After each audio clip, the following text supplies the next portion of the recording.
Mesdames, Messieurs, bonjour. Vous êtes donc sur Cardio Online, aux Journées européennes de la Société française de cardiologie 2019. Et je vais donc avoir le plaisir de vous présenter les points forts, ceux qu'il ne faut pas avoir manqués pendant ce congrès, avec aujourd'hui trois orateurs de prestige, Laurence Amar, Nicolas Piriou et Mathieu Kernéis. Alors on va commencer, si vous le voulez bien, par l'hypertension et la pathologie vasculaire veineuse et artérielle. Laurence, alors, quelle définition de l'hypertension artérielle pour le praticien aujourd'hui ? Donc les recommandations européennes sont sorties été 2018. On ne modifie pas la définition de l'hypertension artérielle, on reste à 140/90 en mesure clinique. Par contre, on va de plus en plus vers l'automesure et la mesure ambulatoire de pression artérielle. Ce qui a changé, c'est les cibles tensionnelles, puisque maintenant, dans la population de 18 à 65 ans, on vise une pression artérielle entre 120 et 130 mm de mercure pour la systole et 70 à 80 mm de mercure pour la diastole. Alors, pas d'avancée médicamenteuse notable, Laurence, après une phase d'engouement pour la dénervation, une phase de repli avec un certain degré de déception. Est-ce que c'est le retour ? Alors c'est probablement le retour, oui, pour plusieurs raisons. La première raison, c'est que la technologie s'est améliorée et que maintenant on a une dénervation qui est de bien meilleure qualité que ce qu'on avait probablement sur les premiers essais. Une publication cette année dans le Lancet sur la dénervation dans des hypertensions artérielles de grade 1 ou 2, donc des pas très sévères et pas des patients avec des hypertensions artérielles résistantes, qui montrent qu'on obtient un bénéfice tensionnel avec une dénervation rénale et qu'il y a 20% des patients pour lesquels on peut arrêter tout traitement antihypertenseur et qui n'ont plus d'hypertension artérielle. Donc un avenir à court terme ou à moyen terme avec donc cette proposition de thérapeutique pour les hypertensions résistantes en quelque sorte. Donc les études continuent dans l'hypertension artérielle résistante. Ce qu'on sait maintenant, c'est que la procédure n'est pas dangereuse. Et donc effectivement, on a le sentiment que certains patients seront contrôlés par cette technique. Tous ne le seront pas comme on le pensait initialement. Alors deuxième sujet d'intérêt, c'est la pathologie vasculaire. On a une notion qui n'est pas nouvelle mais qui est confirmée, c'est le rôle pronostique et l'impact pronostique des localisations de l'athérosclérose périphérique. On a vraiment cette démonstration et cette confirmation. Est-ce que l'on peut considérer aujourd'hui et comment qu'un anévrisme de l'aorte abdominale peut avoir, indépendamment des indications de suivi, un impact pronostique particulier ? Donc, l'anévrisme de l'aorte abdominale a un impact pronostique. Ce n'est pas finalement une maladie locale aortique, mais c'est une maladie générale cardiovasculaire. Et le docteur Miro proposait dans ses journées le CAD de l'anévrisme de l'aorte abdominale pour dire que les patients vont mourir de coronary artery disease, de maladies coronaires, de cancer, et qu'il va falloir pour ces patients arrêter le tabac, mettre en place tout un traitement de prévention cardiovasculaire avec statine, anti-agrégants plaquettaires et également les traitements antihypertenseurs, et qu'il faut surveiller l'évolutivité de l'anévrisme. Alors, troisième sujet, la maladie thromboembolique veineuse. Alors, on a eu les grandes nouveautés sur les indications élargies des anticoagulants oraux directs en traitement curatif de la maladie thromboembolique veineuse, indépendamment bien sûr des indications cardiologiques en prévention primaire ou en prévention secondaire. Est-ce qu'il y a des avancées sur la prévention des événements thromboemboliques en milieu médical pour les patients réanimatoires ou même les patients tout venant? Est-ce qu'on peut réduire le risque d'événements cardiovasculaires chez ces patients et en particulier de thrombose veineuse lorsque l'on prescrit de façon préventive un anticoagulant oral direct? Donc, l'étude Mariner a été publiée cette année dans le New England. C'est une étude sur le rivaroxaban en prévention de la maladie thromboembolique veineuse chez des patients à haut risque qui sortent d'hospitalisation. Et malheureusement, les résultats à 45 jours sont négatifs. Il n'y a pas de bénéfice versus placebo à ce traitement systématique par anticoagulant direct. Alors c'est une confirmation, Laurence. On avait d'autres études négatives, APEX et d'autres, qui avaient montré des résultats similaires. Donc on peut retenir qu'à la sortie d'un patient d'hospitalisation, bien qu'il ait pu être exposé à un risque thromboembolique veineux, il n'y a pas d'indication, de raison particulière à lui prescrire un anticoagulant oral direct. Tout à fait. Merci beaucoup, Laurence. Alors, Nicolas, on va se tourner vers l'imagerie cardiovasculaire. Alors, première question maintenant, un peu pour tous les cardiologues. Est-ce que le coronaroscanner résout le problème ou est-ce que on a toujours cette interrogation sur comment documenter la maladie coronaire, test d'ischémie, imagerie, quand ne pas faire une coronarographie, où en est-on ? Eh bien là, c'est un point fort important du congrès, puisqu'on s'est rendu compte à travers diverses présentations sur le congrès que le scanner arrive désormais à pleine maturité. Et ça a été parfaitement illustré cette année par l'étude Scott Hart, qui a étudié le scanner dans une population de patients avec angor stable, qui étaient randomisés, suivis de manière prospective, et ils étaient affectés à un groupe qui bénéficiait du scanner systématiquement, comparé à un groupe qui bénéficiait de la prise en charge habituelle. Et dans cette étude, ça reposait essentiellement encore sur le CG d'effort. Et dans cette population, on s'est rendu compte que les patients qui bénéficiaient du scanner tiraient un très net bénéfice en termes de morbimortalité et de survenue d'infarctus. Et ce, donnée très importante, sans augmenter le nombre de coronarographies et d'angioplasties nécessaires. Et il semblerait que le bénéfice vienne du fait que les patients bénéficiant du scanner ont plus de modifications thérapeutiques, introduction de traitement ou certaines interruptions de traitement. Le traitement est optimisé en quelque sorte. Le traitement était optimisé. Donc on réduit le risque d'événement puisqu'on a détecté la maladie et qu'on a optimisé le traitement. Absolument. D'accord. Donc le message fort de cette étude et de tout ce qu'on a entendu sur le congrès, c'est que vraiment, aujourd'hui, en 2019, le scanner coronaire a la même place que les tests d'imagerie fonctionnelle dans la prise en charge du patient coronarien. Nicolas, tu as bien dit angor stable, je l'ai entendu plusieurs fois. Oui. On ne va pas vers un élargissement de l'indication, il faut bien le préciser ça. Ça ne concerne pas les patients instables. Ça ne concernait pas de population avec syndrome coronarien aigu. Évidemment, les études sont en cours et le scanner est en constante progression, mais il faut retenir actuellement, c'est uniquement la maladie coronaire stable.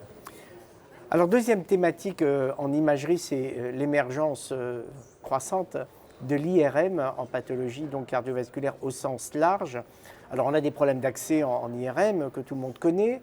Est-ce qu'on a encore progressé en IRM, en particulier dans ce qui nous intéresse, non pas la structure ou la morphologie, clairement l'IRM est supérieure aux autres techniques, mais en hémodynamique et en étude des flux, est-ce qu'il y a des données récentes intéressantes sur l'hémodynamique des flux par IRM? Absolument. Donc effectivement, malgré les difficultés d'accès qui persistent, la technologie continue d'avancer.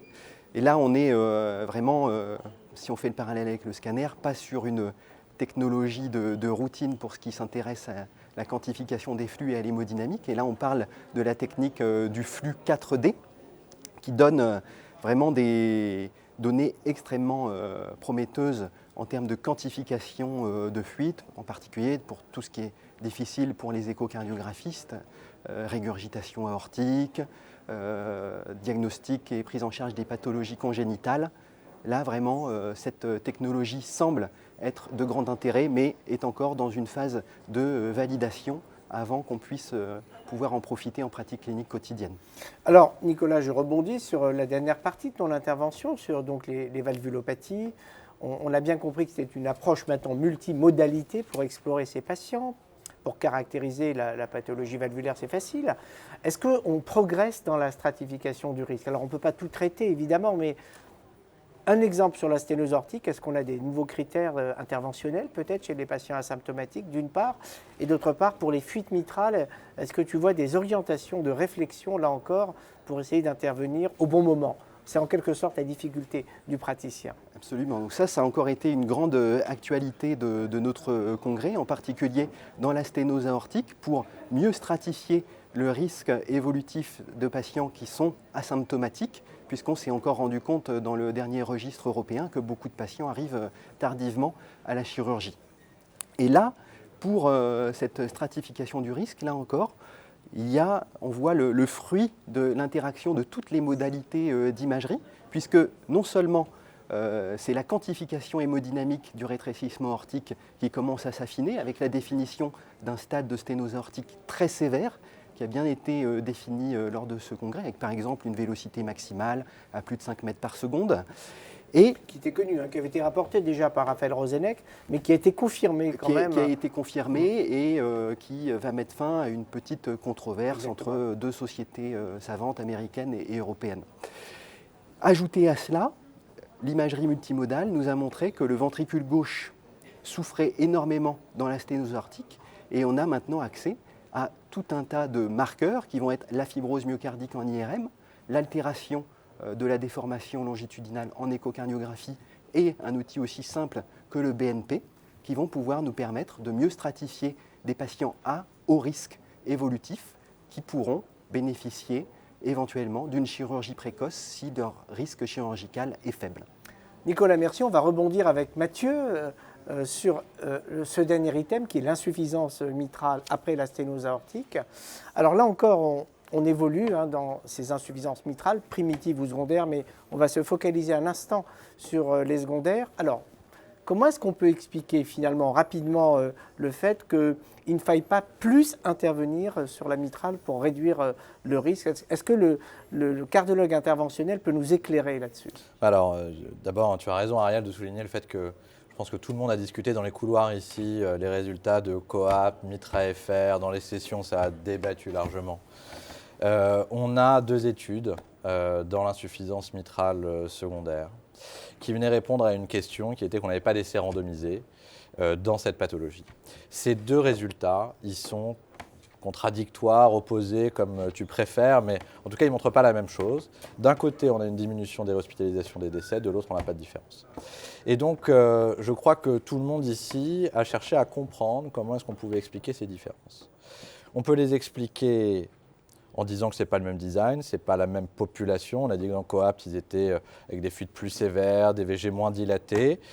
Et puis surtout, on a dit que le traitement médical n'avait pas été optimal dans le MITRA-FR et que probablement que les procédures faites par nos collègues américains avaient été plus safe, comme ils disent, avec moins de complications. Ce n'est pas aussi simple que ça, et je crois que plutôt que d'opposer ces 2 études, on peut les réunir et dire qu'elles sont complémentaires. Il ne faut pas faire du MitraClip à toutes les fuites mitrales, mais il y a probablement un substrat de patient qui en tire un vrai bénéfice et il faudra comprendre exactement comment bien stratifier ce risque et je rejoins donc mon collègue imageur là-dessus. Alors, deuxième thématique très discutée pendant les journées européennes parce que ce sont des controverses, on va dire à chaque étage de la réflexion, c'est les fameux AVC cryptogéniques. Ouais. Alors, il y a une actualité depuis maintenant un peu plus d'1 an autour des patients ayant un foramen ovale perméable avec ou sans anévrisme.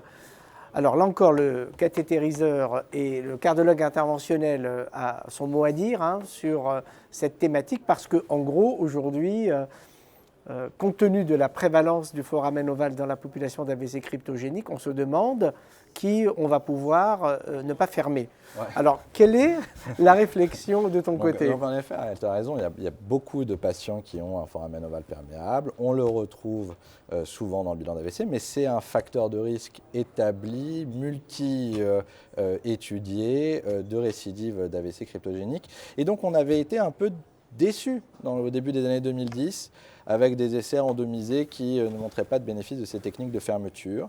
Et puis avec une meilleure sélection des malades, les shunts larges, ceux qui ont un anévrisme du septum interauriculaire, on arrive à avoir avec l'étude CLOSE, l'étude RESPECT, l'étude REDUCE. On a eu 4 essais randomisés comme ça publiés sur les 2 dernières défense des Coréens. Voilà, on a eu 4 essais randomisés publiés sur les 2 dernières années et qui nous montrent toujours systématiquement une diminution du risque de récidive d'AVC et ça a conduit à des recommandations conjointes de la Société française de neurologie et de la Société française de cardiologie. INPRESS. Je vous invite à les lire dès qu'elles sortent et qui vont clarifier les choses, je pense, pour nos collègues et amis.